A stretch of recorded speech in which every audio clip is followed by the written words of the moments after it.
మాజీ ఐపీఎస్ అధికారి ఏకే ఖాన్ కుమారుడు మోసిన్ ఖాన్ కేసులో ట్విస్ట్ వెలుగు చూస్తుంది. మోసిన్ ఖాన్ తనపై దాడి చేశాడని నిర్మాత వెంకట అనీష్ ఆరోపించారు. మోసిన్ ఖాన్పై తాను కేసు పెట్టడంతోనే తనపై నిర్మాత రజిత్ రావుతో జూబ్లీహిల్స్ పిఎస్లో కౌంటర్ కేసు పెట్టించారని అన్నారు. సినిమా కోసం పెట్టుబడులు తీసుకొస్తామని చెప్పి మోసిన్ ఖాన్ 50 లక్షల రూపాయలు తీసుకుని మోసం చేశాడన్నారు.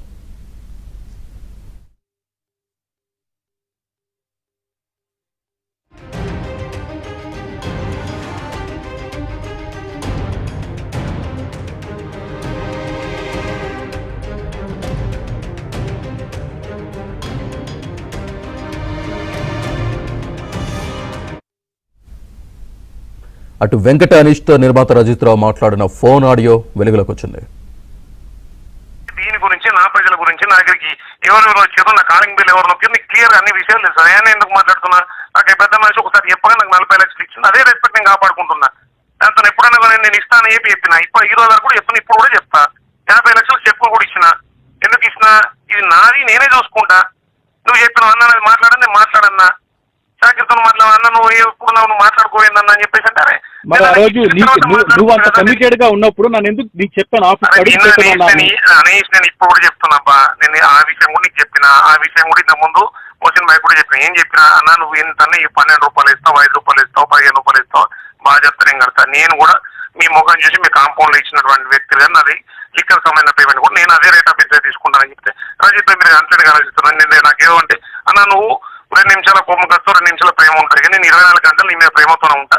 నాకు ఈ విషయాలని సంబంధం లేదు, 100% చెప్తున్నా.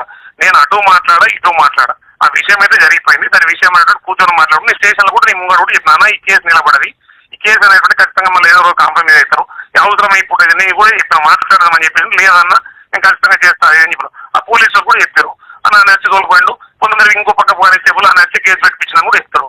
నేనేం చేసినా నాకు ఏందనేది నాకు తెలుసు. విషయం ఏంటంటే ఒకటి జరిగిపోయిందని, జరిగిపోయిన తర్వాత దానివల్ల నాకు ఇది అయిపోయింది అది అయిపోయింది కాదు, అది అయిపోయింది. ఒక స్టేజ్కి వచ్చింది. స్టేజ్కి వచ్చిన తర్వాత రేపు పొద్దున నీకు ఎలా దూరం ఉండొచ్చు, 10 నెలల తర్వాత 6 నెలల తర్వాత నేను కలిసి అనేది బాగున్నావు అంటే బాగున్నా అని చెప్పి మాట్లాడదు అంతే చెప్తా. కానీ అది ఒకటేసారి పాతకపోడు లేదంటే మొత్తం దూరం కొట్టేసి దూరం ఉండడు, సంబంధం లేకుండా అనేటువంటిది ఈ రకంగా తీసుకొని పెంచుకుంటూ పోవడం అనేటువంటిది నువ్వు ఆలోచించుకో. నువ్వు 1 అవర్ ఆలోచించుకో, 2 అవర్స్ ఆలోచించుకుంటావా? ఒక విషయం చెప్పేది ఏంటంటే జరిగింది అయిపోయింది అన్న.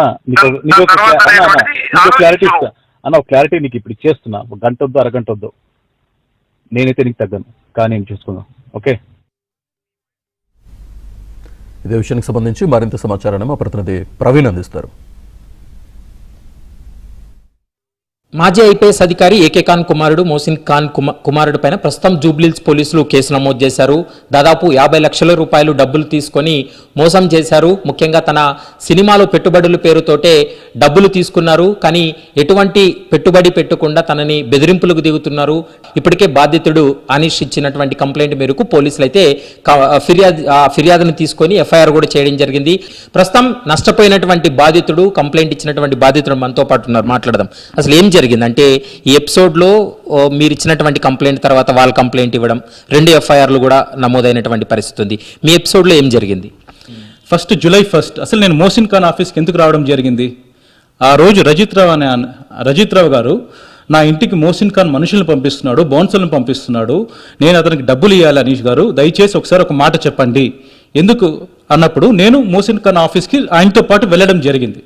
వెళ్ళిన వెంటనే నన్ను చూసిన వెంటనే ఆయన ఎందుకు వచ్చావు నువ్వు కడతావా అని చెప్పి నా మీద చేయి చేసుకోవడం, నా సెల్ఫ్ రెస్పెక్ట్ మీద ఆ మనిషి చేయి చేసుకోవడం జరిగింది. ఎంతగా అంటే ఇప్పుడు కూర్చొని మాట్లాడే దానికి బెదిరించి నన్ను భయపెట్టాలని ట్రై చేశాడు. అక్కడ ఎప్పుడైతే నా సెల్ఫ్ రెస్పెక్ట్ దెబ్బతిందో, నా మీద ఎప్పుడైతే చేయి పడిందో, నేను డైరెక్ట్గా వెళ్ళక ముందే చెప్పాడు ఆయన, దమ్ముంటే ఎవరికి చెప్పుకుంటావో చెప్పుకోపో, ఏం చేసుకుంటావో చేసుకోపో అని నన్ను బెదిరించడం జరిగింది. నేను డైరెక్ట్గా ఆ బాధలో డైరెక్ట్గా జూబ్లీహిల్స్ పిఎస్కి వెళ్ళి కంప్లైంట్ చేయడం జరిగింది. పిఎస్లో కూడా నాతో పాటు తోడుగున్నటువంటి రజిత్ రావు వచ్చాడు, నాతో పాటు సిఐ క్యాబిన్లో కూర్చున్నాడు, ఎఫ్ఐఆర్ రిజిస్టర్ చేయించాడు, ఉన్నట్టుగా అన్ని పాయింట్స్ అని క్లియర్ కట్గా చేయడం జరిగింది.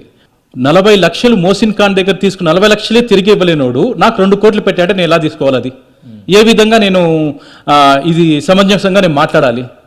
ఆయన ఇన్ఫ్యాక్ట్ నా అకౌంట్ వాడుకున్నాడు. ఆయన ట్రాన్సాక్షన్ కోసం. ఎందుకంటున్నా అంటే అనీష్ భాయ్ నాకు పలానా ఈ అకౌంట్ యాడ్ చేయడం నాకు తెలియదు, ఎలా పంపాలో తెలియదు అని చెప్పి నా అకౌంట్ని ఇంకా పర్సనల్గా వాడాడు. నేను చెప్పా ఎందుకన్నా ఇవన్నీ ట్రాన్సాక్షన్స్ చేస్తున్నారు, ఎందుకు? End of the day cinema కోసమే కదా మనం చేయాల్సిందే, నువ్వు నేను కలిసే కదా సినిమాకి ముందుకు తీసుకెళ్ళాలి, ఇది పలానా వాళ్ళకి చేద్దాం, ఇది ఎవరు నాకు ఫండ్ ఇస్తానని చెప్పి. వీళ్ళు చెప్పినట్లు 2 కోట్ల రూపాయలు 1 రూపాయి కూడా మీ సినిమా కోసం వాళ్ళు ఇన్వెస్ట్ పెట్టలేదు. రూపాయి కూడా పెట్టలేదండి ఆ మనిషి. పెట్టకపోగా నా మీద నిందలు వేయడం అనేది ఎంతవరకు సమంజసం అని మీకే వదులుతున్నా. అదే అండి మీరు 2 కోట్లు అంటున్నారు కదా, 40 లక్షలు తిరిగి ఇచ్చేయచ్చు కదా మోసిన్కి. 2 కోట్లు ఇచ్చారంటున్నారు, ఎక్కడి నుంచి అది? అదే 40 లక్షలు ఇచ్చి ఇక్కడ క్లోజ్ చేసుకోవచ్చు కదా. అంటే మీరు కంప్లైంట్ చేశారు కాబట్టి, మీరు ఇచ్చినటువంటి కంప్లైంట్లో ఎఫ్ఐఆర్ అయింది కాబట్టి దానికి కౌంటర్గా వీళ్ళు మీ పైన కంప్లైంట్ చేశారా? అంతే కదండి.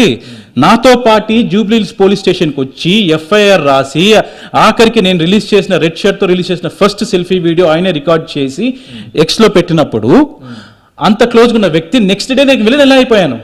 ఎప్పుడైతే ప్రశ్నించడం ఆగిపోతుందో వాళ్ళ అగాత్యాలకి అంతుపోతుండదు. ఈరోజు నాకు జరిగింది, రేపు నీకు కూడా జరుగుతుంది. గుర్తుపెట్టుకోండి, నా వరకు వచ్చింది నీ వరకు రాదా? వీడియో జర్నలిస్ట్ మధుతో ప్రవీణ్ కలవల, ఏబిఎన్ ఆంధ్రజ్యోతి, హైదరాబాద్.